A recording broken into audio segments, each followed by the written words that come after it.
Well, good evening to all my Biconics nerds out there, and welcome to a very spooky edition of Los Chicos Gordos, your NXT review. And we are reviewing night 2 of Halloween Havoc that took place on Tuesday, October 31st, 2023. As a disclaimer, I want to put it out there that I will not be tempting the Halloween gods again because last night we recorded the Monday Night Raw review and Halloween decided to have its way. Just like Halloween Havoc decided to have its way with us. I am your host, Mikey, and joined with me is my other lovely co-host, Will. My friend, how are we tonight? Good. Doing well. Doing very good. So, before we jump into the review proper, just some initial thoughts. Spoiler alert, because we're not going to make y'all wait till the end of this video, but me and Will had a conversation before jumping on, and we both agreed that while we enjoyed both nights of Halloween Havoc, we definitely preferred night one over night two. And you might be wondering, why is that, Los Chicos Gordos? Why do you two boys think that? Well, we're gonna about to explain why. So, without further ado, let's jump straight into the review. So, first and foremost, we opened up Halloween Havoc Night 2 before we get into our first match. New Year's Day returns, and this time they performed another single of theirs, Hurts Like Hell. I also dug this. I do like Vampire a little bit better just because it's more heavier, but I really enjoy this one, and I'm definitely adding New Year's Day onto my rotation of artists to listen to when I want to get angsty. Because we need more female led rock groups. I'm just putting it out Yes. there. Yes, we do. After this little performance, we then jump into our first match of the night, which is the Tables, Ladders, and Scares match, where we see the Creed brothers take on Los Lotharios. Uh, I'm just gonna say it. This is probably my match of the night. Yep, mine too. This was there. It had everything I wanted. It had a table violence. Yep. That the chair violence was intense. There were ladder spots. Ladders. And this actually got a pretty good chunk of time because we went to a picture in picture. We went through two of them one on the Yeah. feed that I was watching. I was just like, Yeah. Yeah, man. Whoa. I mean, ah, it's so good. it was so good, and I was so terrified. mostly on the ladders. Because they were hitting those ladders, and those ladders were not bending. There was one that bent, and it was when they had it in the corner. It was one of the long ladders, and I think it was Umberto maybe had Brutus and hit Brutus on the ladder, and he saw a small bend. But other than that, it was like those ladders did not move, and they were hitting those things so hard. I mean, you could see the bruises on them, like the welts, and I mean, I was just like, oh, I think Brutus had a big old knot on the front of his head, and it was crazy. Again, this match was everything I needed it to be. It was violent. There was a lot of high flying. Listen, some of the standout moments, like immediately off the jump, like tables were broken. I was like, that we didn't waste no time. I believe it was Angel as Julius was coming over to jump through the ropes. Angel just took the chair and just like in the face. I was like, oh my gosh, someone broke a nose. Like that was a hard shot with the face. I think Brutus was bleeding. I think his nose was bleeding. So it may have been him, actually. Listen, NXT is out here wiling with chair shots. Last week it was Gigi getting like a smack dab, like Blair threw the chair at Gigi's head, and then Angel like hitting Julius with the chair. Some other spots is like Julius again sitting in the middle of the ring in the chair, and then Los Lotharios are just like with the ladder. I was like, Lord have mercy, what is happening? I want to shout out Umberto because he was my MVP this whole entire match. He was doing all the high flying stuff. I was like, this man is amazing. Yeah, he was. And he's cute. He is. This is the disclaimer. This is what happens when you have a bisexual man and a gay man talk about wrestling. We're going to stick to the facts, but our tendencies are also going to shine through ever so often. Yep. I mean, he's a handsome you man. cannot watch wrestling and just ogle your screen once in a while. Everybody does it, don't lie. It was the only thing I disagree with, and I kind of now I'm happy that the Creeds won. Don't get me wrong, but I feel like Los Lotharios should have won this one. I think that's the only critique I have.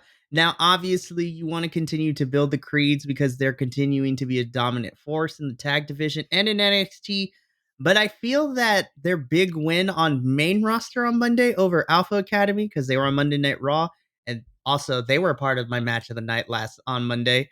But I feel like Los Lotharios should have won this one, and then you will, if you want to continue this food, because this is like you bring Los Lotharios back, and they've been on a losing streak. Yeah, I think I messaged you about this. That I also was like, oh, I'm glad the Creeds won, but I think that Los Lotharios should have won this match. I mean, I'm starting to get tired of them being a prop, and that's what they are right now. That's what it feels like. It feels like, and maybe Angel and Umberto are fine with that, but I'm just like, I mean, literally, you had this whole setup for them coming back. You bring them back, and I understand bringing them back and they fail. And you bring them back and they fail. But it's like they literally have failed every single time. And it was always at their expense. It's always been like, oh, we need you to lose so that these other guys can win. And I don't really know why. Like, I don't really understand. I don't understand why the Creed brothers needed to win. I think they're pretty well established. I mean, you know what I'm saying? I mean, they're there. They're like, like the family. We know who they are. We know what they're capable of. I would say Los Lotharios and Out of the Mud are probably the two that need more than the others. We're going to talk about Out of the Mud because once again, I have issues with the way that they're being presented. I agree. Me too. But I mean, it's like, to me, it felt like Angel and Umberto were there just as props. That's it. That the Creed brothers are coming. And don't get me wrong, I love the Creed brothers. I love them. But I feel like this was a disservice to Los Lotharios because they're both really great wrestlers, individually and together, and of course the Creed brothers are fantastic together and they're a great tag team. But it's like, I felt like this match was going to go the other way. I felt like, okay, they're setting us up, Los Lotharios is finally going to have a win. They're going to prove themselves, once, and then we can build on them from this point on. And so, but now it's like literally start back at step one. And I'm just like, so in my heart of hearts, I'm hoping one of these damn days that Los Lotharios is actually going to win something and take their place. Because right now, I mean, and I get you got to start at the bottom and work your way out. I get that because in my line of business, it's the same way, But I think they've kind of proved themselves. I think literally they're like, okay, we'll be the underdogs for a while, but I think we're beyond that point now, honestly.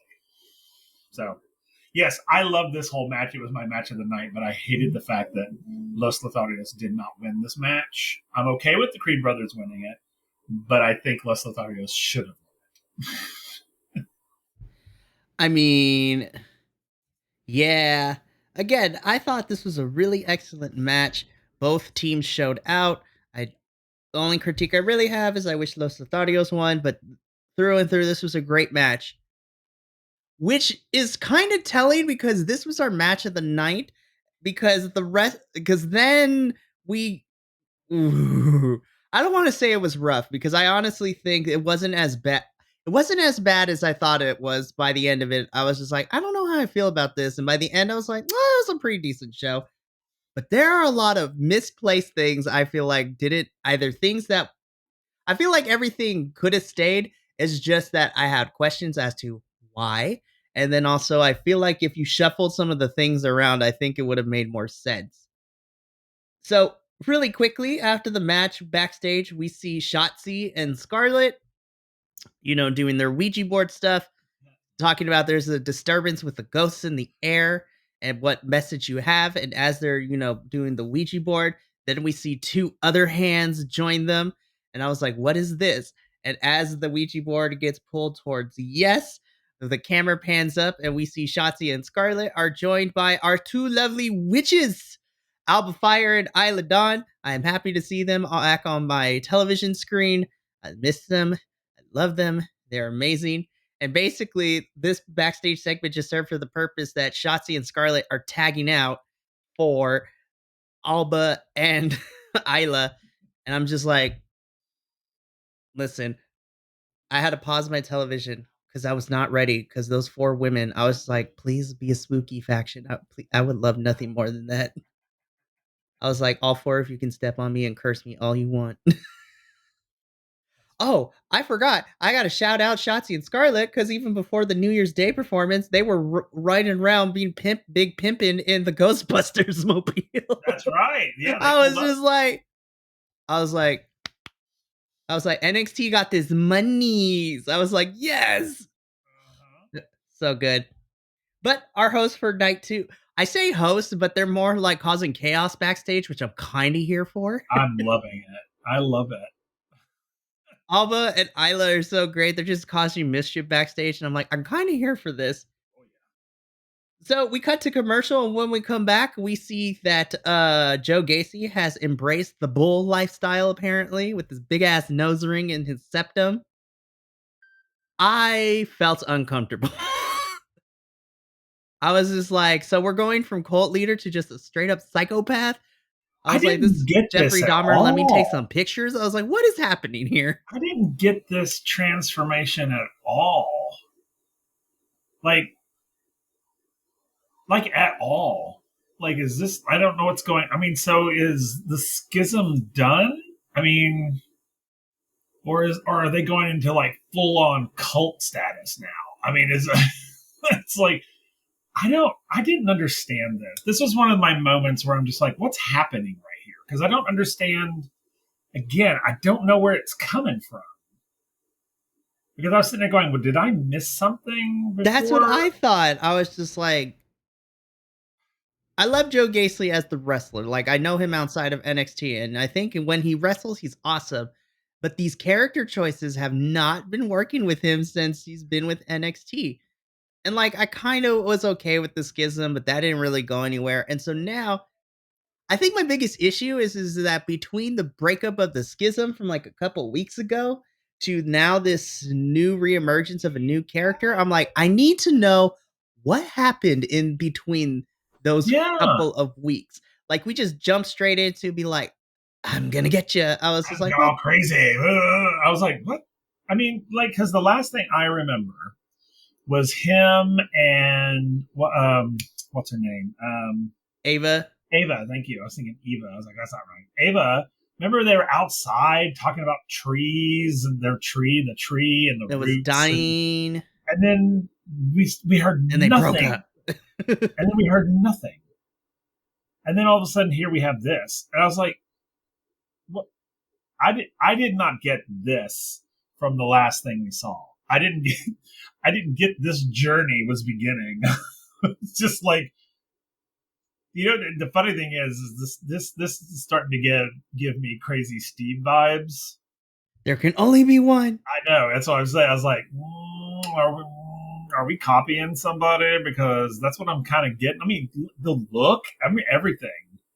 I was like, okay. I don't know what's happening here, but I'm not necessarily against it. I just don't understand. I don't understand how we got here. Like, okay. You just wake up and be like, hey, I think I'm going to be cray-cray today. So because I'm like looking through my notes, I was like, I feel like I'm missing something here. I was just like, when did this dynamic happen? And if I remember correctly, I think I know when this happened, but I need to make sure. But yeah, as I look for it, I didn't understand. I was like, what is happening here, man? Like, what is going on? Because the last time we saw them, I was just like, oh, is the oh, sure, why not? Okay, like cool. That's what I'm saying. I don't understand where it came from.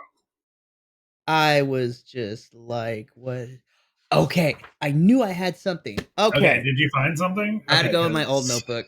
Okay, because I don't remember. I did. It was very brief. So, first and foremost, wrestling fans, if you don't know, I take notes in my little notebook. Now, this is my old one, which is the tiny little pink one right here, and then I filled out all the pages, and now I've upgraded to a big blue one. Now, okay, so I'm glad I took all my notes because now I can say this. So apparently, at No Mercy, it was a quick vignette. Now that I reread the notes, that Ava and Joe Gacy were backstage, and Ava's like, "Don't do this," and then Gacy's like, "We're done. It's over, finito," and the schism officially broke up. And then we saw nothing from either one of them. And then here we are. I was just like, what happened in between? Like, this is weird for me. How funny. I don't remember that. Gross. I'm just I like, don't remember that at all. it was in my notes, and I was just like, I am so good. And then I was rereading this, like, no wonder I don't really remember because it was like 10 seconds, and then that was it. Okay, because I'm just like, I don't. When you were talking, you were re-talking about it and everything, and I was like, Hold up. Like, wait a minute. I don't understand. I was like, I don't know. I don't remember that. So, but you have it in your notes, so obviously it happened. I just don't remember. It must have been so fast. I just didn't. It was really quick. I was just like, but even still, now that we said this, it still makes no sense. I don't know, man. This was weird. Yeah, listen, I didn't get it, but I was like, okay, whatever. And I just sort of like moved on. Then I had to pause my television because then we quickly got Ilya Dragunov jump roping in the backstage area. And I had to pause. I was just like, forgive me, Father, for I am about to sin. I was like, all right. Like, I was just like, the lighting. I was like, damn, he jumped ropes really quickly. I'm like, that's kind of impressive. It's like all kinds of things were jiggling and jangling. See, this was more impressive because what we got next, I was really disappointed. So we were supposed to get Fallon Henley versus Tiffany Stratton. And then Tiffany goes Bride of Chucky and destroys Fallon before the match happens, and then it gets called off. I was like, no, this is not what's going to happen in NXT. You will not deprive me of a women's match. Like, which makes me believe I think these two are going to fight in one of the qualifying matches for the Iron Survivor Challenge now that we're heading into Deadline.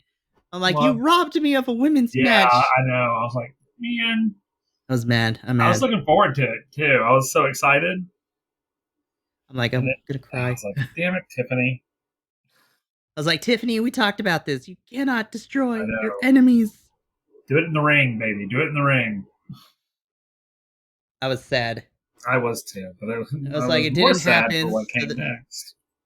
But again, the emotional whiplash. I went from being sad to laughing my butt off. Yep. Because then we got part one of the Metaphor and Haunted House Expedition. And as soon as I saw the haunted house, I was clapping. I was like, ooh, this is going to be great. And then I had to pause my television because as soon as I saw them from the back, as we got the close-up shot of they were the Scooby Gang, I laughed so hard. I did too. I was like, oh my God. I was like, their personalities are... Listen, Noam and Ora Mensa, they killed it throughout this whole thing, but I want to give props to Jakara and Lash because they were probably my favorite parts of this whole entire thing, especially Lash. Like, I was like, where are my glasses? But literally part one, we hear them talking, and I love Lash just like they get the four of them get to the gate. Lash tries to push it up, and she's like, oh, we can't do it. We gotta go. Okay, well, that's, we tried. Oh well. Oh my God, it was so. It was funny. Like, we tried, and Jakara's like, and then Noam's just like, you guys, we have to go in. We have to get this. And then the gates open, and Jakara killed me with it. She's like, like, we out of here. We don't do this. And I'm just like, girl, me too. I was like, we brown and black people in a horror movie, it's unrealistic every time we die in a movie. You want to know why? In these horror movies, you'll never see a black person or a brown person die because we get the heck out of Dodge. I was just like, let's go investigate the spooky noise. Oh hell no, I'm out of here. We don't mess with that. Gays do that too. I'm like, no, I'm done. I don't know what it is about you straight white people wanting to I don't investigate either. everything. I was just Strange like, noises. You're dumb. oh hell no. You're dumb. But the gates open up, and as they're walking in, of course, I was just like, it's probably some local like walk-through attraction where you get scared, which I live for. I was like, let these businesses get like TV time. That's actually kind of great. And then when we get inside the gate though, and we see them walking, all of a sudden I'm like, Ora Mensa, when did you get a sandwich? Like, where did this come from? He had I was like, where'd you find this at the beginning? He had a bag. At first, I was like, "Oh, it's just a French baguette. That's funny." And then it turned into a whole ass sandwich. I'm like, "Where'd the sandwich come from?" He had half of it, and Nomar had half of it. I was just like, "Oh my gosh!" I was like, "This is ridiculous," and I love it. But part one of this haunted house journey ends. They end up in front of the haunted house, and Kira to again, Jakar killed it because Kira says something, and then Noam's like, "What did he say?" It was just like, "Oh, this can't be good. We need to go." And then Noam's like, "Oh, Jakara, that's awesome. I didn't know you speak Japanese." And then she's like, no, that's just me. This is bad. We need to go." Gosh. And so after some hesitation, they all go in, and then we get that to be continued covered in blood. So funny. And it just gets even more hilarious from there on. Oh my gosh. So then we're laughing, and then we're crying. I was just like, this was a beautiful thing. It was so good. So after part one of the haunted house adventure, we jump into our next title match. I was like, dang, I was like, all right, well, this is the first title match of the night. For the NXT North American Championship match, we have Nathan Frazier taking on Dominic Mysterio to see if he can dethrone Dominic to take the title. Spoiler alert, he did not.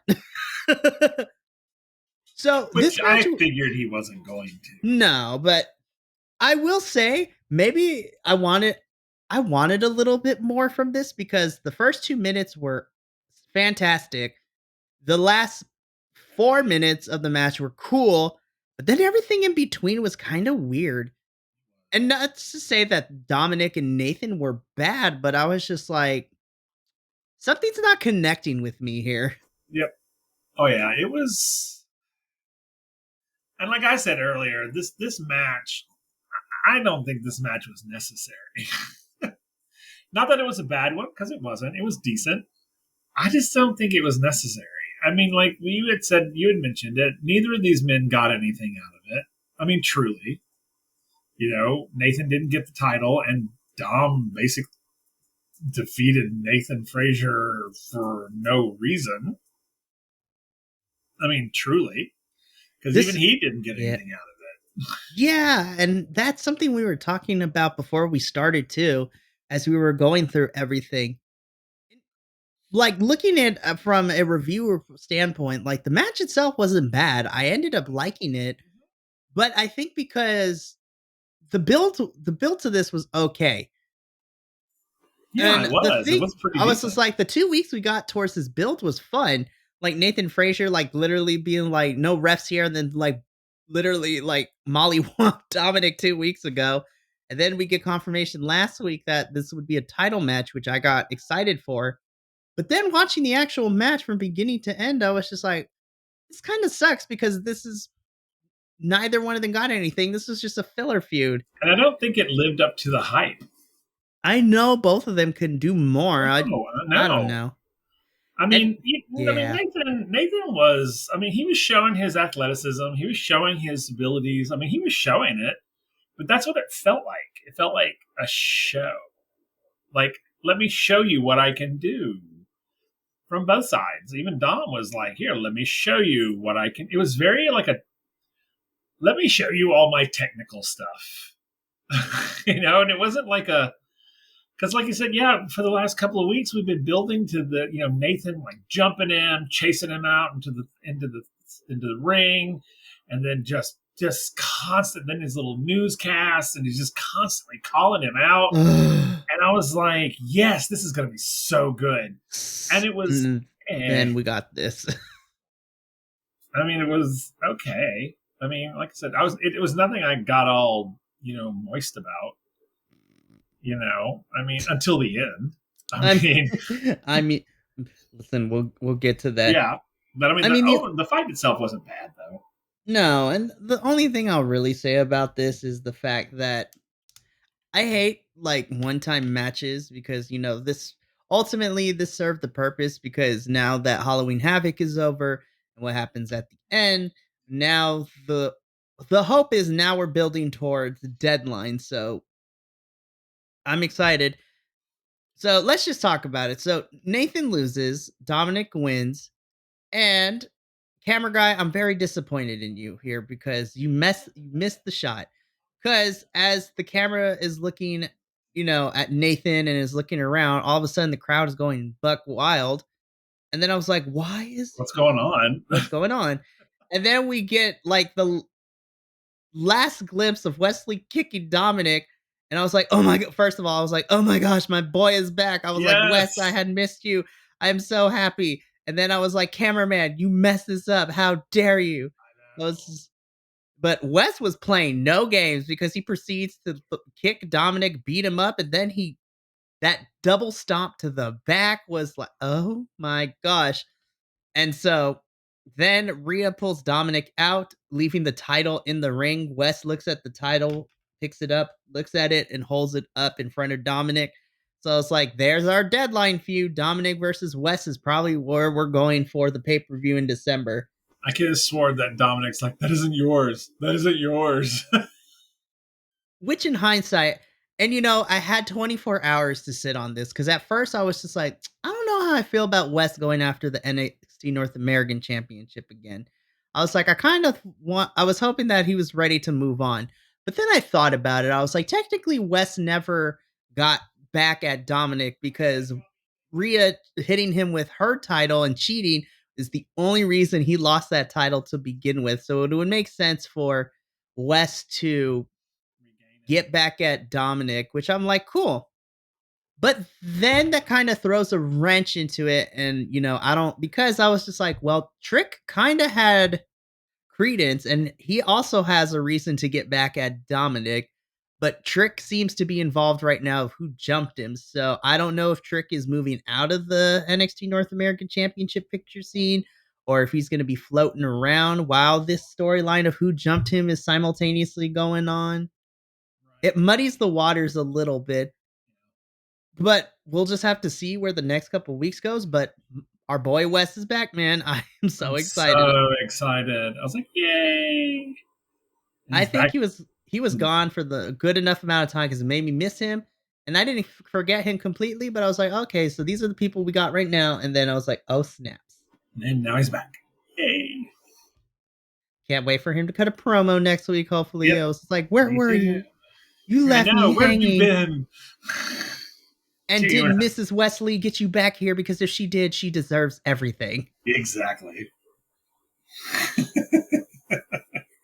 Overall, this match was serviceable, and Wes coming back makes me super excited. So, okay.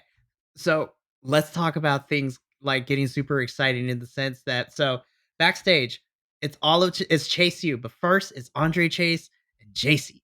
So they're talking about, but it's the potential of the girls becoming WWE Tag Team Champions. And immediately I'm just watching this and I'm just like, there's some tension here. You could cut it with a knife. And immediately I yelled at my television screen, they need to. Yeah, they do. I was just like, what is happening? And then things get even more interesting. As Andre and JC are talking, Tony and Stax come in. And then like Andre is trying to shoo them away and dodging the question and cutting them off because they're about to say some stuff. And JC's like, what was that all about? And so when they leave, and Andre's like, don't worry about it. I'm taking care of it. And JC just looks at him and is just like, she begins to say, she's like, I swear if you, and then Duke and Thea come into the scene And Thea's like, what were you guys talking about? And JC being the good girlfriend she is, she's like, nothing. I was just like, JC is about to become a PI, and she's about to become Magnum PI. She's about to get to the bottom of Uh-huh. this mystery. Oh yeah, that was It's great. about to go down. I'm like, Andre, what deal did you make with That's what I want Tony? to know. That's what I want to know. I'm curious too, so I want JC to find out.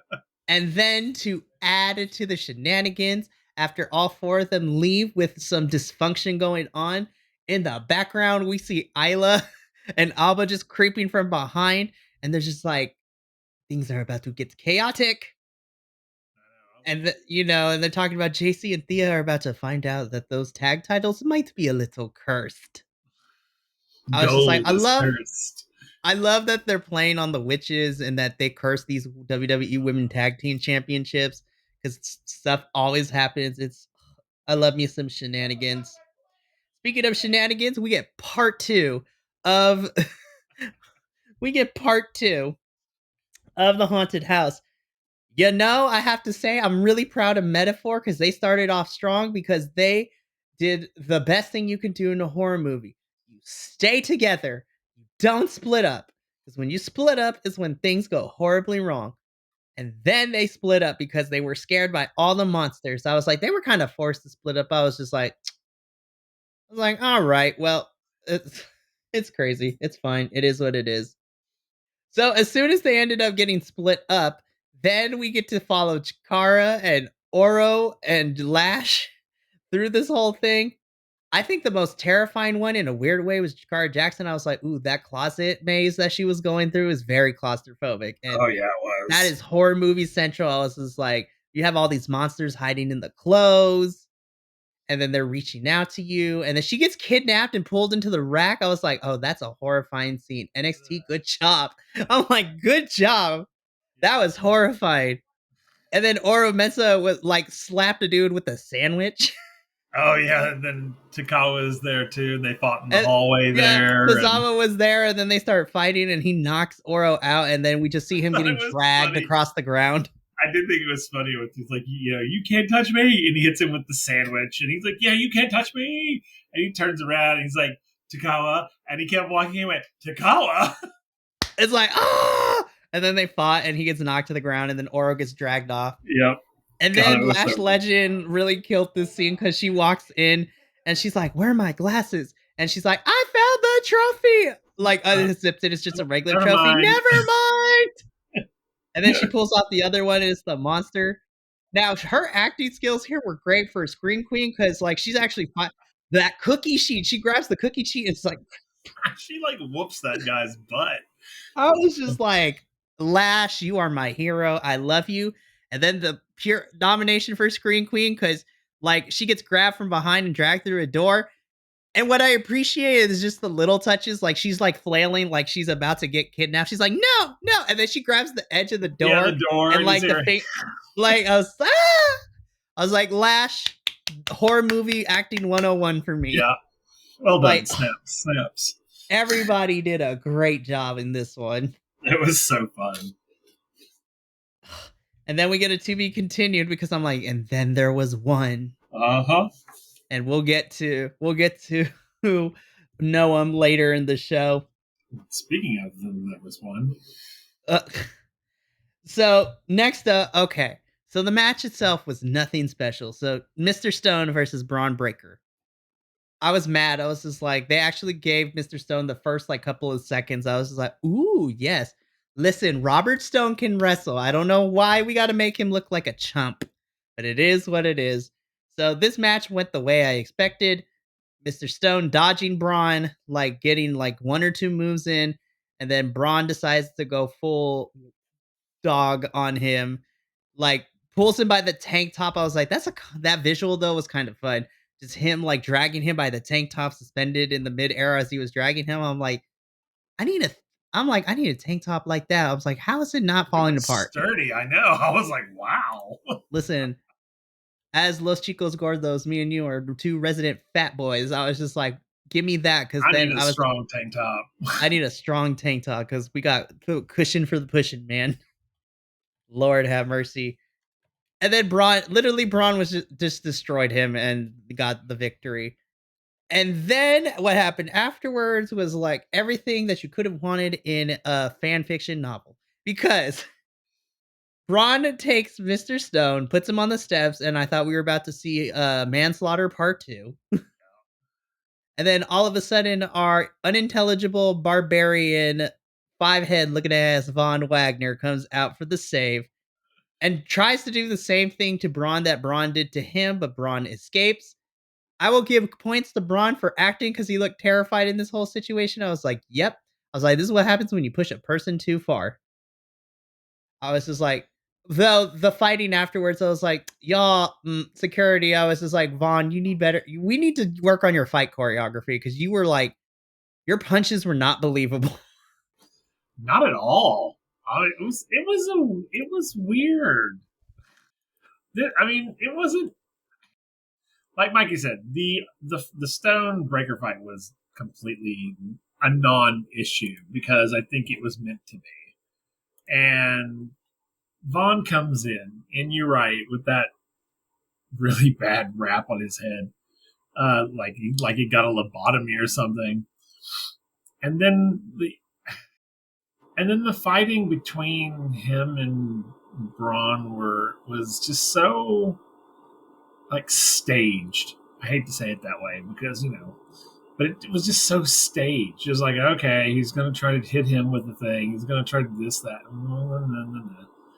and then the security comes in and shot and stop. And I was just like, and it was so funny because, and then he picks Stone up and he's all like, "Oh God, are you okay? Are you all right?" No, it's like, and I was just like, what is happening here?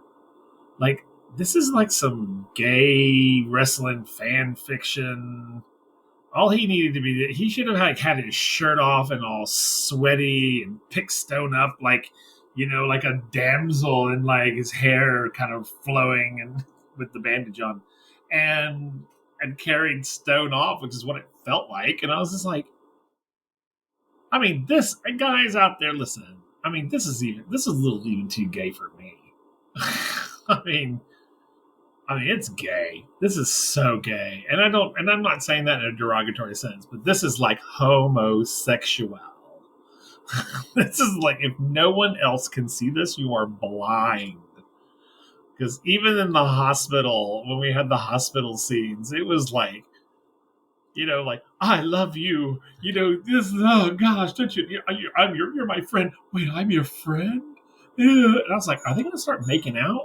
Because that's what it feels like right now. And then when he picked him up, I was like, he's about to like dip him into a big old kiss, and it's going to be like sun setting behind him, and I'm just like the good guy just defeated the bad. It felt like a bad melodrama. I was just like, with Braun Breaker, like, I am the bad guy. I shall run away and fight another day. I was like, what just happened? It was so like, You heard it here first, folks. This is too gay even for Will. I just was like, what? I didn't understand. It makes my head hurt. I should have a bandage on my head. Well, technically I do, but. And then he's like all adjusting the bandage. Oh, and then he all was like, oh. It's just like, what? That's later on. Sorry, that was later. But still, it was like. This was, oh my gosh. I was just like, Again, this match, it was what I thought it was. Afterwards, I was just like, I swear, this is like an underlying joke. This is literally the next version of In Front of My Salad. Like, this is what it is. Yeah. I was like, what is happening? I'm waiting for NXT After Dark. I mean, seriously. This should be on Skinamax. Oh, Lord. And I had, again, because of the pacing of this episode, my emotions were all over the place because I go from, what did I just watch? To this next part. Exactly. Next up, I'm crying my eyes out because we had a recap. I was like, whoever they hired for the narration of this, I was just like, can you narrate my life, please? Like, I was like, yes, please. And also, and I'm going to give, because just like in the tribute video that they filmed for her when they did the challenge, This was just as damn good. Like, this was some fucking amazing videography. So whoever they got to put these two together had to be the same person, because it had the exact same feel, the exact same emotions. It was like, man, I'm crying. I was sitting in my office today watching it, and I was just like, what is happening? It was like this Braun Breaker thing just happened, and I'm just like, oh God, shoot me now. And then the Lyra thing happens, and I was just like, oh my God. I was like, why? I love this so much. I was like, look at you, representing Ireland. I was like, oh my God, I was a mess. I was a mess. See, what I loved about this video package, so the first half of it is they recapped Becky versus Lyra, and we got some highlights of the match. And if y'all haven't gone and watched it yet, Oh, I need so you guys to good. go watch that match, because that match was phenomenal and it was so good. And then what I loved is we got to fill in the gaps, because I was like, okay, so it's been about a week. What has Lyra been doing since winning? And then sure enough, we get headlines of like different articles and publications who wrote about the match. She's on like Ireland. She's on the Ireland version of Good Morning America, like talking about the championship. They're showing shots of everybody back home who watched the match. And there is one thing that the narrator said that made me tear up anymore, is just like, even though Ireland was divided about who they wanted to win, they still ended up celebrating the accomplishments of two Yeah. hometown Yep. girls who made it big and are making it big in WWE. I'm like, again, the script Tears. writing, the narration, the B-roll footage, and just the way that they packaged this, I was just like, I agree with you. I believe the same person who did the video package to build up to the match is the same person that did this. And I'm just like, I always have said this, from NXT to main roster, WWE does the best video packages of making you care about a match, either going into it or all the ramifications that come with it after the match is said and done. And then there was a loser and a winner.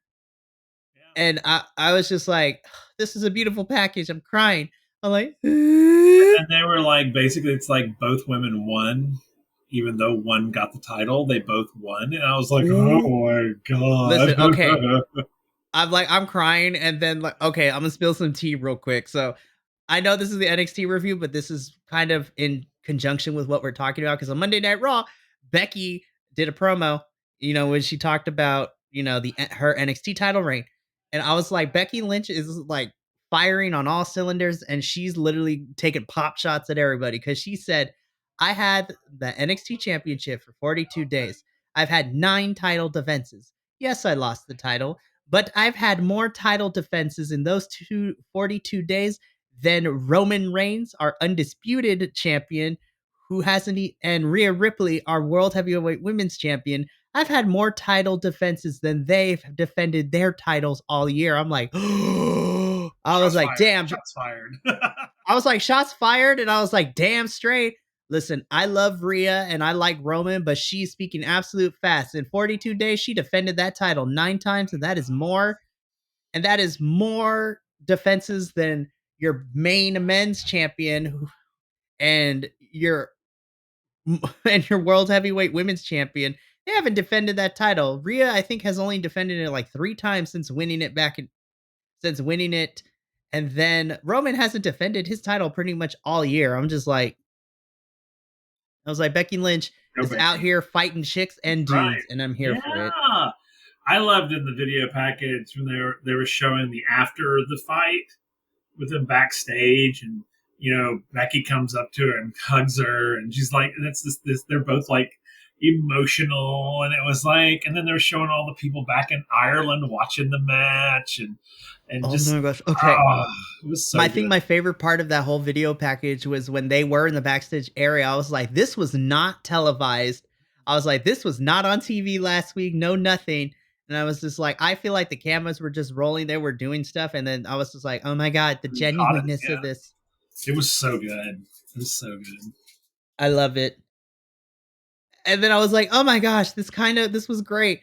And then we get into the next segment. I was just like, stop it. I was like, we need to start placing these promos and these backstage segments in different places because the emotional whiplash was all over the place. Because then we jump into this vignette with Out of the Mud, and I'm just like, okay, so as a disclaimer, before we jump into this, yes, you have a white man and a Mexican kid. We're going to talk about the plights that are of the African American people to a certain extent, because that is what we saw on television. And yes, while neither myself nor Will have ever lived in these experiences, I still want to talk about it because I do not like how Out of the Mud is being presented. Now, here's the thing. As a kid, growing up, as a 90s child, growing up in the era of hustle and flow, like, I'm all here for minorities in general, like hustling to get to where they need to be. I have done so myself. I did my fair share of hustling to get to where I am now. However, what made me not like this is the fact that we continue to perpetuate the stereotypes of African American people. Like, scripts talking the whole entire time about getting shot at, growing up in the hood, and just like, see, if we had kind of just cut back on a little bit of that and not make that the highlight point of what the scripts was trying to make as his point, I think I would have been more behind it. And I said this before. Yes, this is a group of African Americans. There are 3 of them, and but I just don't like perpetuating the stereotypes. I didn't like it when we got the dice rolling like a couple weeks ago before No Mercy with them. And then this one, I was just like, what kind of gangster rap video is this? I hate how we're presenting them. And if this is what they wanted, if this is their choice and they're okay with it, then more power to them. But I'm just like, the scriptwriters need to do better to not lean into these perpetual stereotypes. I I don't know, man. Like, I did not like this, and I'm trying to be very careful of how I say it. It's just that I don't want to lean into the stereotypes. Nope, I agree. I think that, yeah, I agree with you. I don't, like you're right. If they are the ones that chose it, then more power to them. Then they find it empowering. Okay. I just think out there, and I'm gonna use the women's wrestlers as an example. The women's wrestlers, some of I can only imagine that the little girls in the audience are seeing these women wrestlers and they're thinking, "Wow, I could be that." They're in skimpy costumes and they're sexy as hell and all that, but they're also like powerful women. I mean, they are like they hold their own against men, even like Becky Lynch. I'll use Becky Lynch as an example every day. She and she doesn't dress like all scantily clad.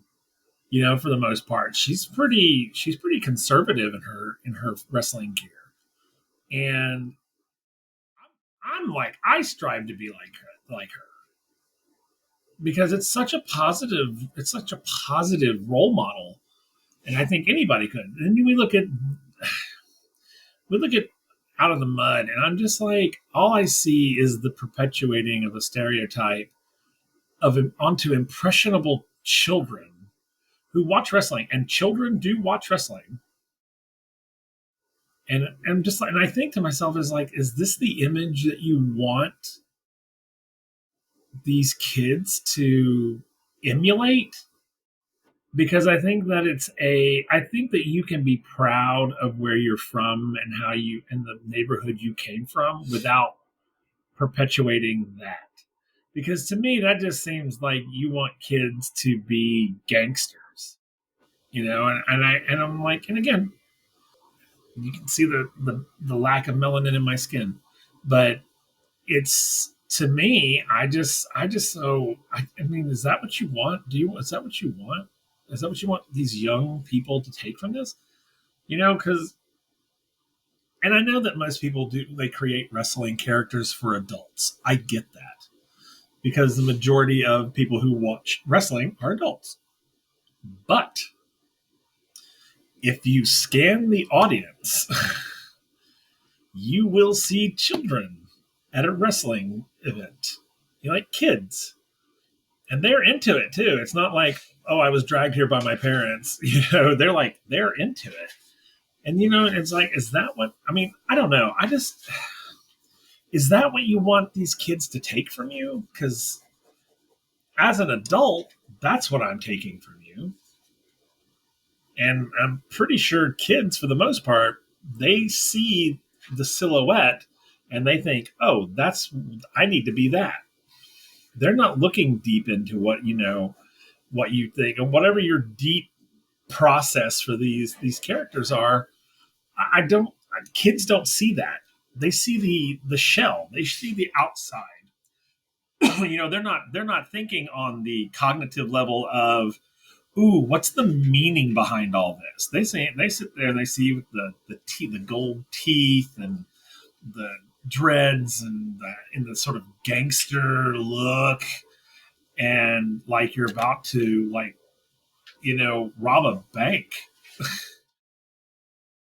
And I'm just like, is that? And that's my only question: is that the image that you're wanting people to take from this? If that is you legitimately are like, this is the character that I want people to take from me, and this is why, then I'll be like, okay, cool. But if someone is writing this, and first of all, as a performer, I would be like, no. Because I'm sorry, if I was a wrestler and they came to me and they're like, ooh, we're gonna put you in like gold lame and you're gonna flip and float all over the place like the big old gay you are, and I would have been like, no, I don't think I'm gonna do that. you know I can be gay without being gay. And honestly and truly, I don't think me being gay has anything to do with my abilities. So I mean, I'll wear a pride flag on my wrestling shorts or something. But I'm not gonna be all, let me fly in like, Priscilla, Queen of the Desert. I'm not gonna do that. So I don't know. OT, I don't know. OTM, I don't know what you're doing. I mean, all I'll say is this: just be careful. That's it. That's all I'm gonna say. Right. And I Just be think the careful. last thing I'll say on this before we move on, for me personally, I don't like perpetuating the stereotypes, but on top of that too, WWE in general has had a really nasty track record about perpetuating stereotypes. And while they were popular, because this is giving me shades of Crime Time, and that was the tag team made up of, rest of the wrestlers JTG and God rest his soul, Shad Gaspard. I was just like, but they were also perpetuating that stereotype. They wrestle in like baggy denim jeans. They wear the do rags and everything. Ugh, ugh. And I'm afraid now. Granted, I mean, it was still bad, but then again, this Crime Time happened in the mid 2000s, so things were a lot different. Like, because that was, again, that was part of the hustle culture and everything. But it is 2023. We're about to enter 2024. And with how much society has changed, OTM is giving me like Crime Time 2.0. And I'm worried that WWE is going to book these poor guys in a corner and they're not going to be able to get out and add depth to their character. I'm just like, yeah, we'll move on from that. That's all I have to say on it. Because then we jump into our NXT Women's Tag Team Championships. Thea Hale and JC taking on the champions, Chelsea Green and Piper Niven. Piper coming out dressed as Venom with the mask and everything was kind of cool. Chelsea Green and Piper Niven have won Halloween because for the last 2 weeks they've been in different costumes. Even on Monday Night Raw, they were dressed up too. I was just like, Chelsea's such a great character. I love it. This match, I actually really enjoyed it for what it was.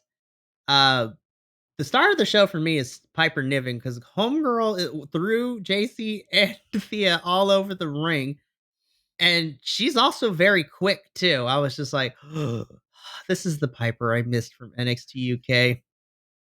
I like this match. I wish there was more to it.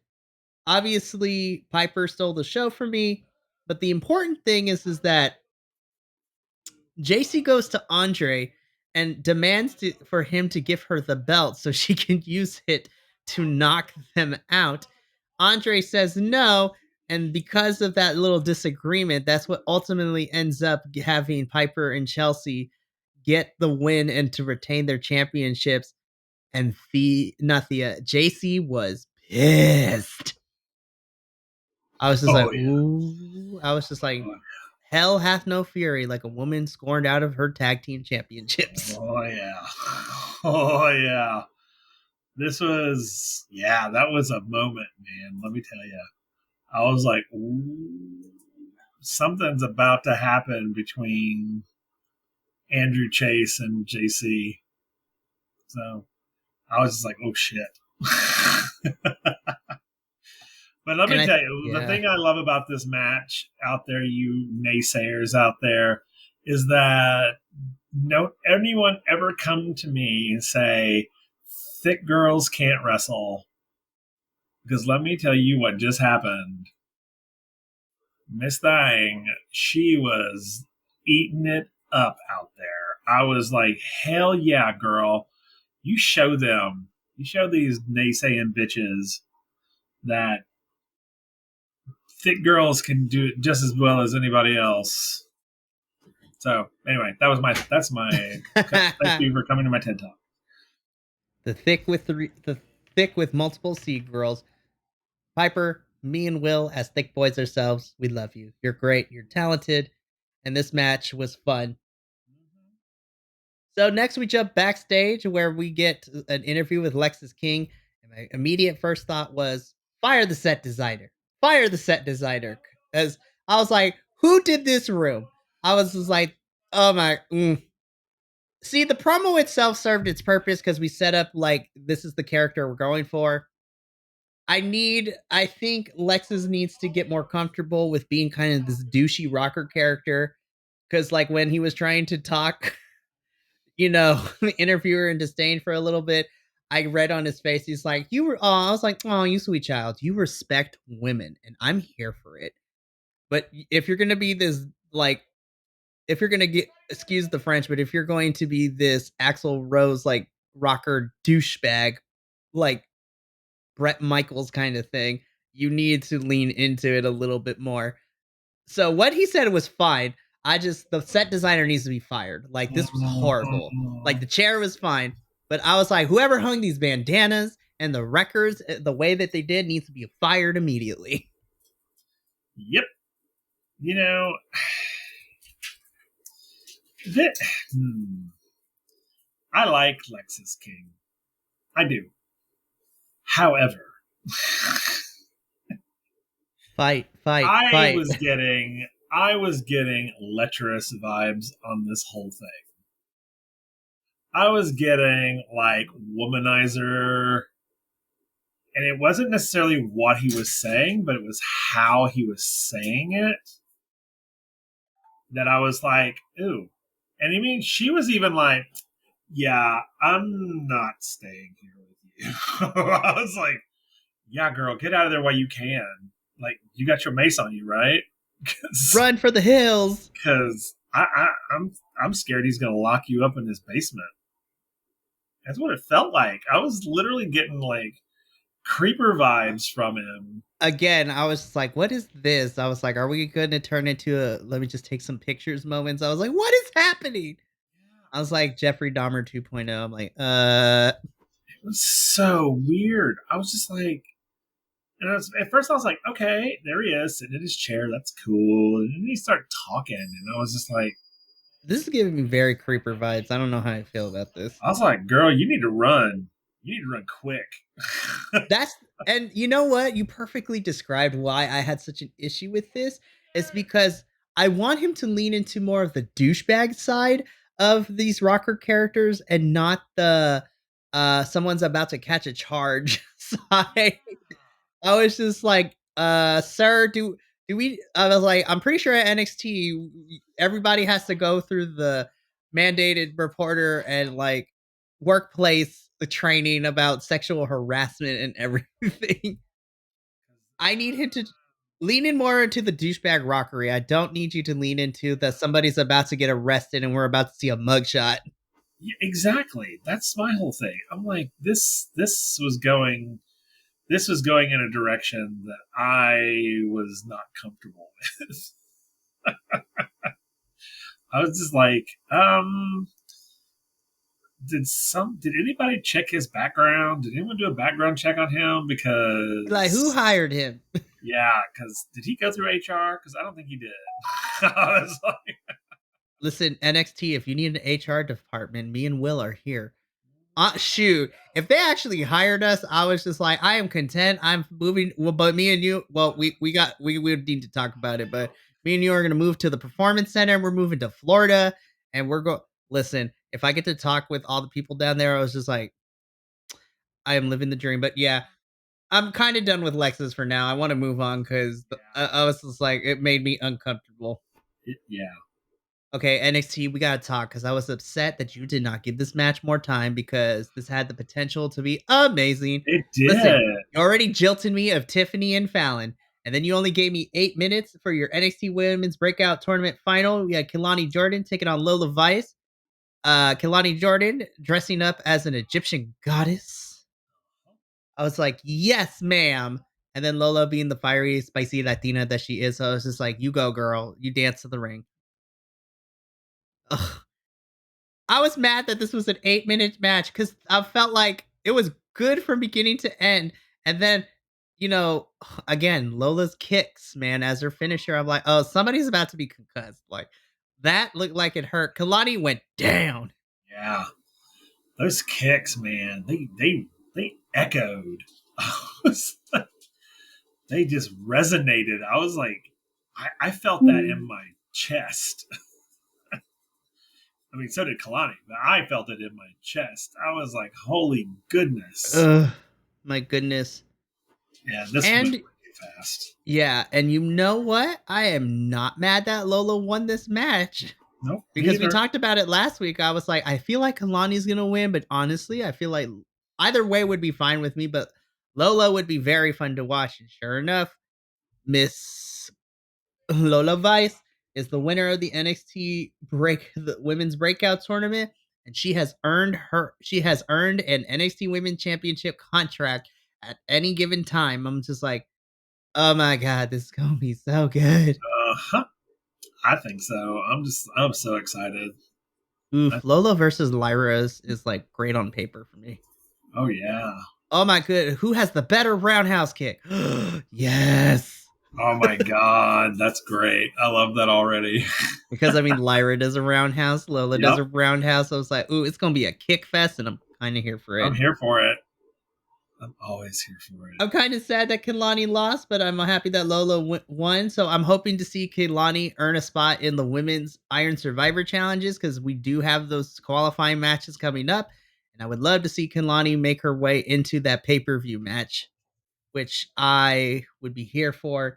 And I'm interested to see what other women end up in that match too, because if they're gonna go with the same amount of women and men that they had last year at this pay per view, it will be 5 women and 5 men. So I was just like, I am here for it all. But yeah, Lola, congratulations, girl. Me and Will and both of Los Chicos Gordos. We cannot wait to see when you cash in that women's championship match. It's gonna be beautiful. Okay, then we get the final installment of the metaphor trip to the haunted house. And this is where I was laughing so hard because Oh, Noam Dar finally finds his trophy. But then he wants to make sure it's the real deal, so he touches it. And then I was like, "Sir, this is not food. This is not a Wendy's." Because then he proceeds to lick the thing. lick I'm it. like, "That's not sanitary." There Oh, has I was just like, I'm and they like, showed the lick too. I was like, "Oh my god!" I was like, "That is the tetanus shot." That I was like, monsters have been touching it. Like, bro, we don't know where these zombies' hands have no, been. no, no. And then Akira Tozawa comes out looking like Slim Shady, Yep, Eminem. yep. I was like, "What is happening?" And he literally, I love the fact that Akira Tozawa like forced Noam Dar to give him a championship match, otherwise be consumed by all these monsters. Oh, I know. I was like, I want that power. Akira Tozawa, we gotta talk. How do you control monsters like How that? did Because you do that? I was like, he's literally a necromancer. Like, what happened? Uh, I was like, he's the monster whisperer. And I love it. love it because he's like, I will see you next week. And then before he leaves, he tells the monsters, go ahead. And then they attack Noam Dar anyways. Oh, I know, which was so great. I That was was just so like, funny. Noam Dar never went to go find his friends. Nope. But they'll all be fine. He's like, Like I we'll got all my see. trophy. I hope they mention something next week. They're like, I'm not going to haunted houses again, you crazy. Yep. No, I ain't doing that anymore. But that was a lot of fun.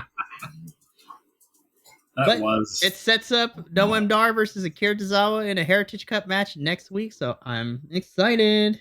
Yep.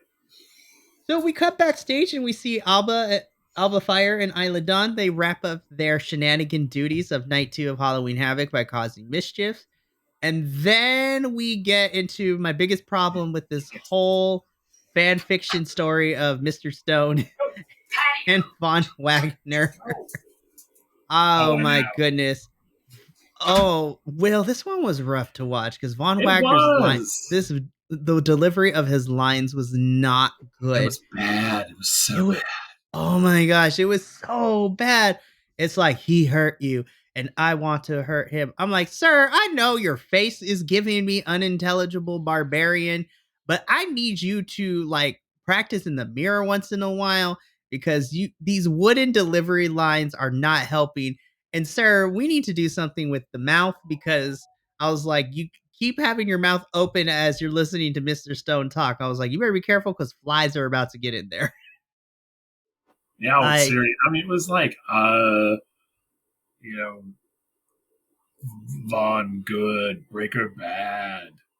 That's literally what it was like. And I was And like, this is the moment where I thought I was going to hell because I'm like, knowing what we know about Von Wagner's personal life, and maybe that had an effect on his development and his overall speech pathology ability. But oh my god, this was bad, Will. This was bad. oh, it was, I was just like, oh, I don't know. I just, I'm very excited that Vaughn is back. Finally he's back. That's cool. That's cool because I was like, okay, I like this Vaughn Breaker sort of rivalry or this hatred or whatever you want to call it, feud, whatever. And but this scene, I mean, you want to talk about them being roommates? This scene sealed it. I'm sorry, but this was like Stone is all like, no, no, you're not strong enough yet. You're not. I mean, it was like literally like, would y'all just make out already and get it done? I was Because literally I was waiting for somebody to go. I was like, oh, exactly. I was like, where's the sexy saxophone music going to be start playing? Like, Yep, some Kenny G playing in the background. I mean, it was all of a like, sudden, there's a bearskin rung on the floor somewhere. yep, it's candles. It's just like picks him up, lays him down. That's what it felt like. I was like, what is happening right now? Again, The I was like, delivery of the words was bad, and then the subtle acting was also worse because Vaughn forgot he had an injury to his head. yes. I was just like, why are we not selling this properly? I'm like, oh my gosh. I know he was all like, duh, duh, duh, duh, duh. Oh, yes, I have a head injury. I was like, sir, I was like, do you have a traumatic head injury or do you have vertigo? Because you're giving me two different things at the moment. Exactly. He was acting more like he has vertigo. Yep. Okay. Here's the thing. I am not a thespian by any means of the nature. Somehow I managed to grab a bunch of theater people for the Biconic. So you guys can speak more onto this. But for me, I was just like, I am not an expert. I am not a thespian whatsoever. But Jesus Christ on a cracker, bro. I can deliver this better than Vaughn did. I'm like, holy crap, man. Oh yeah, it was so bad. I shouldn't even get this heated. I really shouldn't, but this made me like irrationally mad. I was like, I know this is like where everybody is learning the trade and the craft of wrestling, but Lord have mercy. I was like, somebody needs to get this man And I say this about all of WWE. Somebody needs to hire some theater people and some theater writers, and we need to get them some improv and acting classes. I mean, the Seriously. professor shouts it from the rooftops every time he reviews. He's like, somebody needs to get these wrestlers some acting classes and improv classes because they Seriously. seriously, man. Oh my gosh, this made me so mad, and it shouldn't, but oh my gosh, They do. They need a public speaking class too. They need to learn that how to part, that speak part. to the public. I'm just like, geez Louise. Oh, I know. This is bad acting 101 right here in this scene. And it was like an actor. It was like actors who didn't learn their lines till the night before. So it's like it was bad. It was so bad. And it's like, and the other thing is I don't know what you want me to take from it. That's my big thing. And I'm very much about what is the objective of this. So I don't know what they want me to take from it. Like, I legitimately have no idea.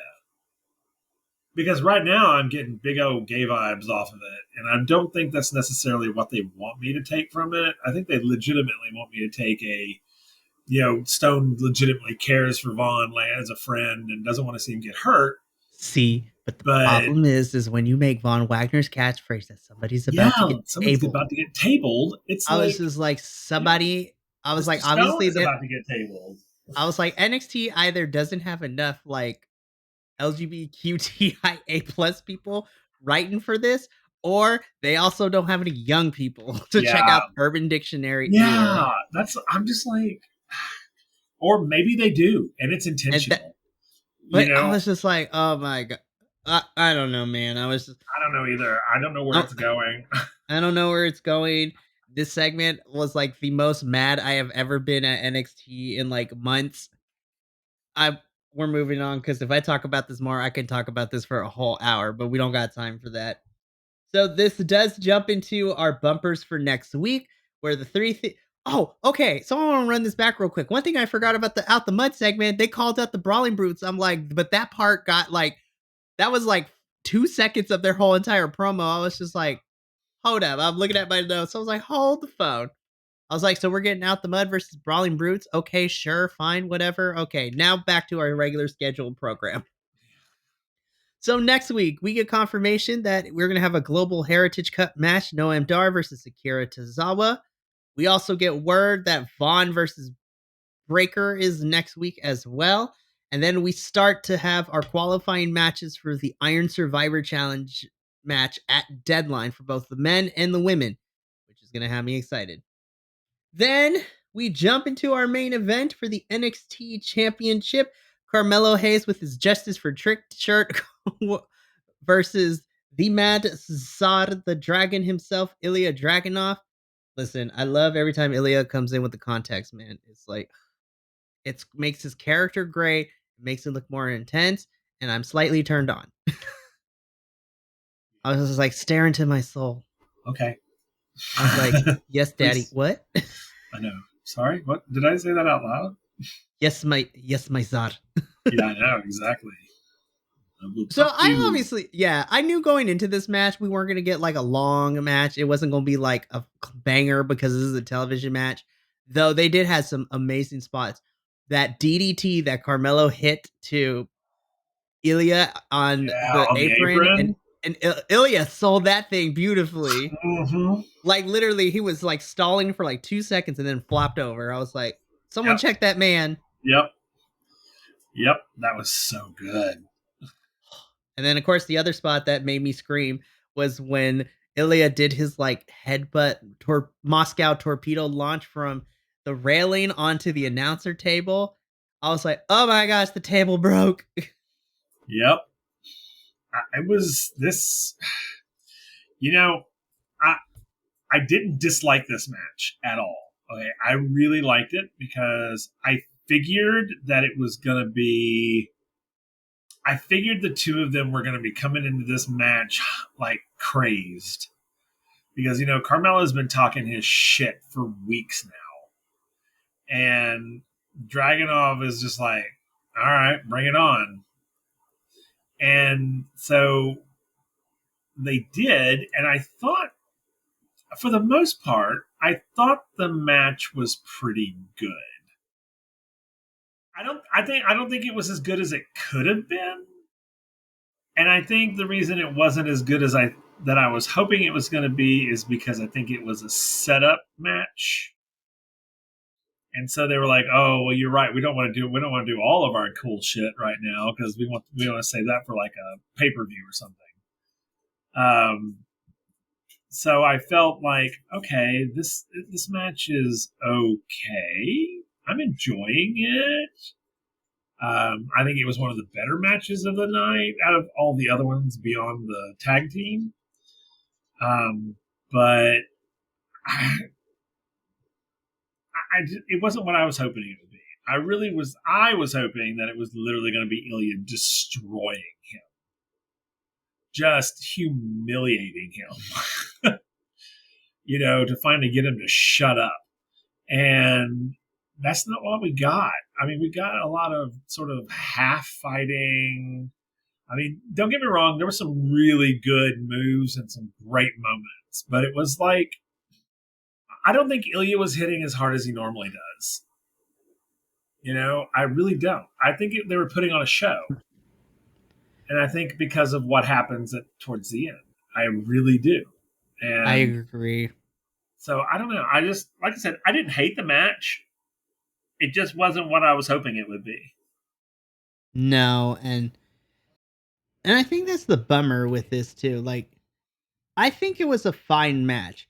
Now, I will say, out of the trilogy that we have gotten between this and No Mercy and the Great American Bash, when these two fought each other in this trilogy, I will definitely say this is probably the weakest of the trilogy.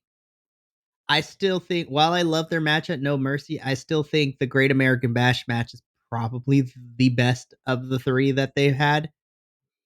And so, but again, I still think the match itself, it was fine. I enjoyed a lot of it. And, anytime Carmelo and Ilya go up against each other, I'm here for it. But let's talk about why we're really here, though. So Carmelo is looking to drop his finisher, and then all of a sudden, Trick Williams' music hits. And so then Trick Williams comes out, and he's mad. He's pressed.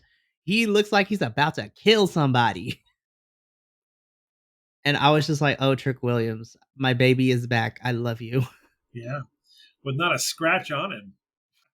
He's like, "I'm about to destroy anybody and everybody right now." I was like, "Yes, Trick." And it's because of this, Carmelo gets distracted, which allows Ilya to take advantage and pick up the win here. So the winner and still NXT champion is Ilya Dragunov. So then the last 5 minutes, it's a tale of two stories that we're getting. So first, Trick Williams comes into the ring and helps Carmelo up. Well, I say help in air quotes. Violently pulls him up. He yanked this man back up, and then they have a staring contest. Like, Trick looks like, I know what you. He literally is just like, I know what you did last summer. Like, yes! It was giving me that vibes. And then Carmelo's just like, oh, I seen a ghost. And then, before we get to see anything else pan out, the camera leaves us on a cliffhanger, because then we rush back to the entrance ramp where Baron Corbin is beating the bricks off of Ilya Dragunov. And I was just like, well, there's our next feud. So I was just like, I swear to God, if they give Baron Corbin the title, I'm going to have so many questions. But what I did appreciate is that now we're heading into Deadline with two different stories. Ilya's going to be tangling with Baron for a little bit, and then Trick and Carmelo is the will they, won't they, like what happened.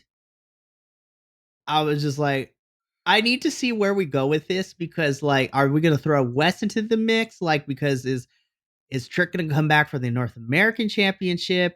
Is he done with that scene? I don't know what's happening. Or are we going to put Trick in the Iron Survivor Challenge, because the winner of that gets a championship match down the line too? And so, oh my God, if Trick wins that, I'll be I'd be all over it. Listen, I might wet myself. Okay, I need to focus on the actual episode, because we're thinking I'm thinking way down the line. I know, me too. I'm like, oh my God. I was like, I was like, fantasy booking.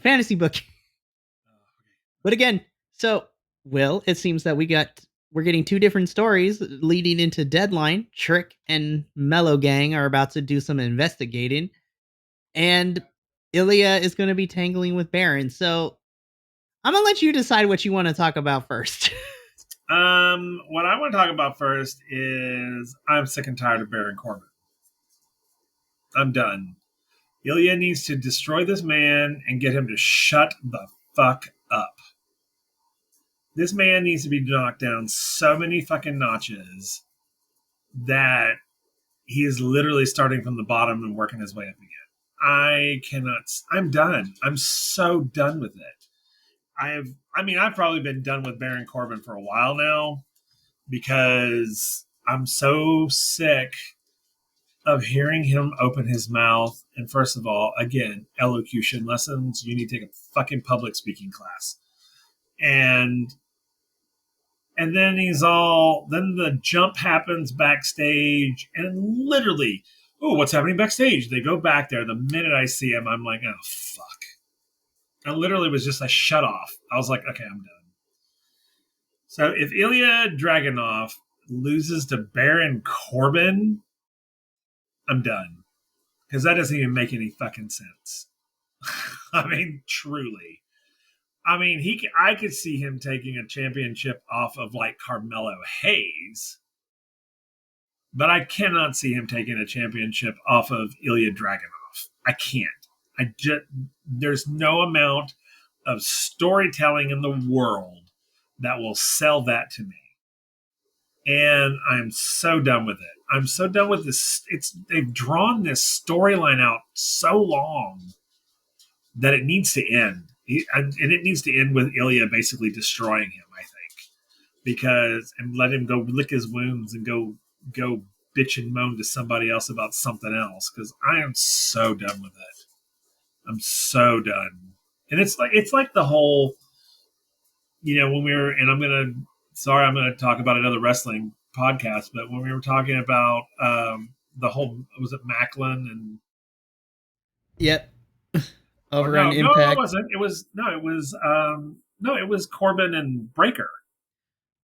Their whole thing. And I was just like, when they fought. To purge it from my memory. Yeah, I know. I was just like, I didn't care about either one of them. I didn't care who won that match. And this is where I'm kind of getting to as well. Anything that Corbin Baron is in, I don't care about. Because as a theater person, Baron Corbin has given me nothing to hold on to for him. I have nothing that I can like grab hold of and go, okay, cool, dude, I'm on your side, or I hate you because I think you're a cool bad guy. No, I just hate the character completely.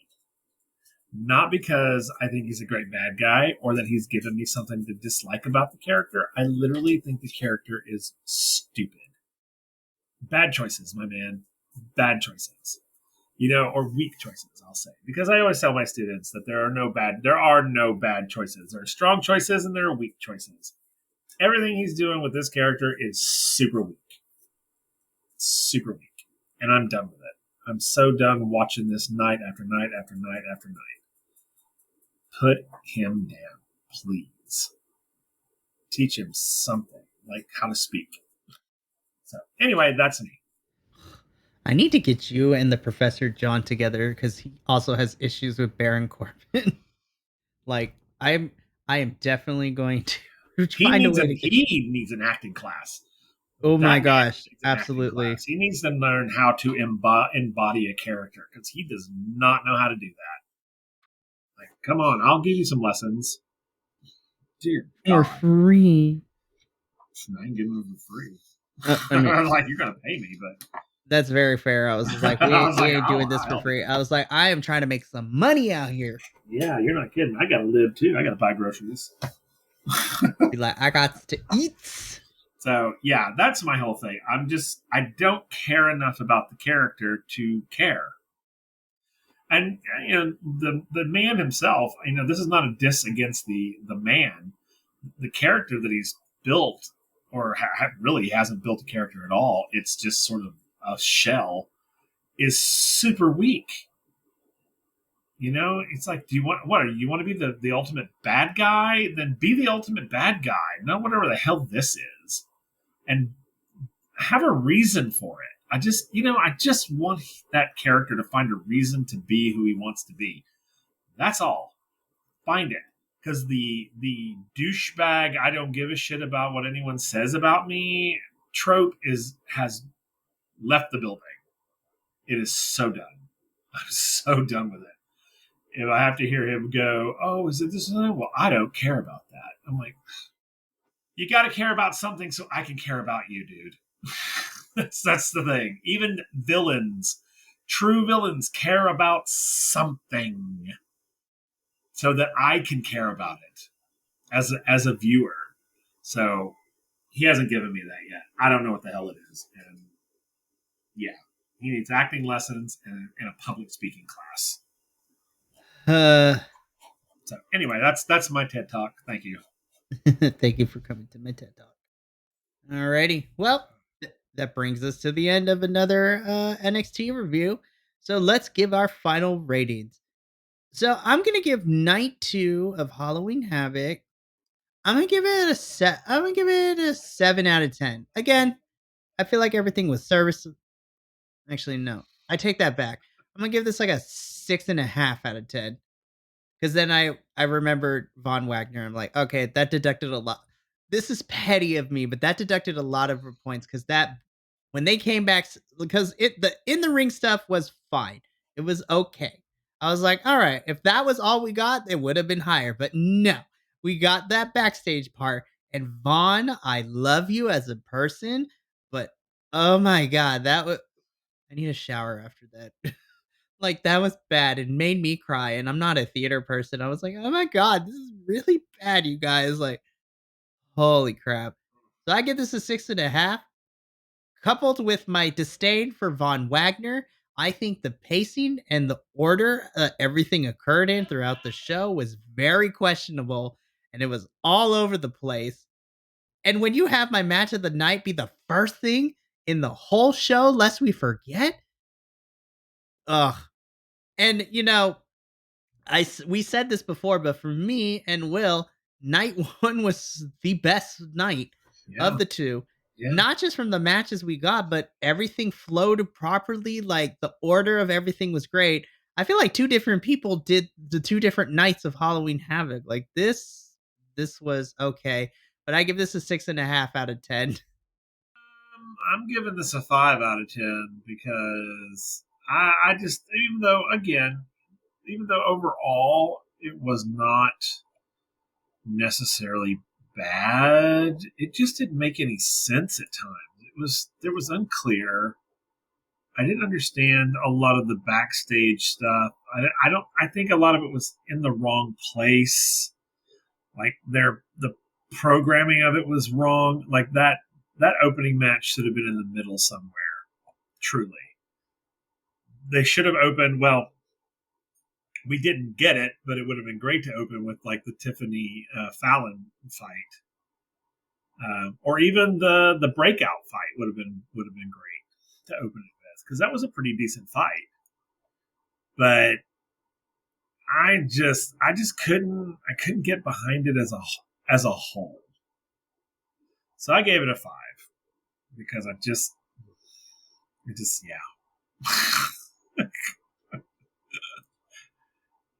That whole Vaughn thing and then Baron Corbin, and I'm just every time I see Baron Corbin on my screen, I literally points drop.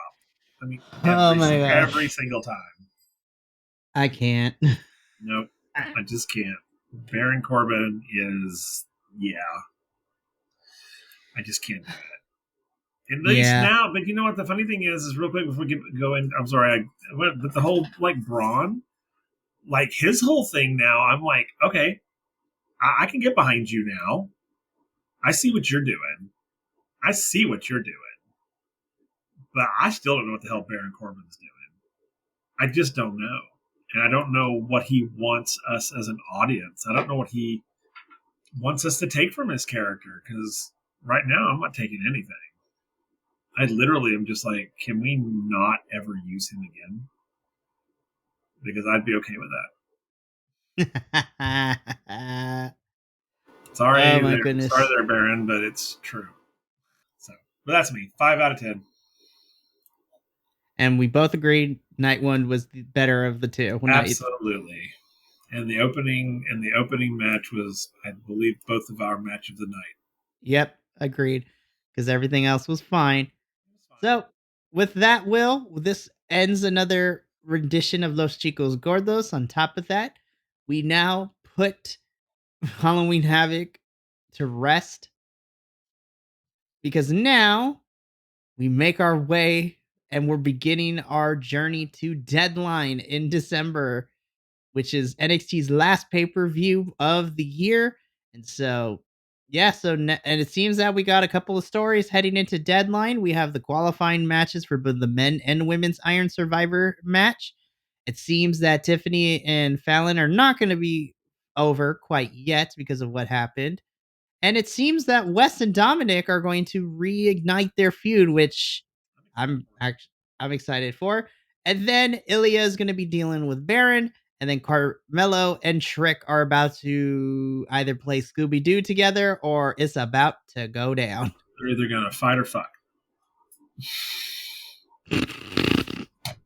That's true. You want to be in the middle of that too. Yeah, I wouldn't mind. And before we get demonetized any further, we'll talk off camera. That's going to be the After Dark Patreon exclusive. Oh my goodness. But Will, even though we talked a lot of smack, it's always a good time anytime me and you can get together and review. So I appreciate you being here, and I love you having you as a co-host. I love being here. Super fun. So good. I love it. Well, that's going to bring us, as I said, to the end of another Los Chicos Gordos review. If you like this review, you can check out our other NXT reviews, as well as the other weekly television show reviews and pay-per-view reviews here on the Biconics YouTube channel. Follow us all over the social medias at BC WrestlePod to get notifications on when videos go live. The out of context clips are always a great thing as well. And also, if you want to see some behind the scenes shenanigans, check us out on the socials. And if you want to hear more unhinged opinions and more, what's the safer work version that I'm trying to look for? If you want to hear more raunchy opinions and more unhinged versions, go check us out on the podcast where all podcasts can be found at the Biconics Wrestling Podcast, where we kind of go overboard.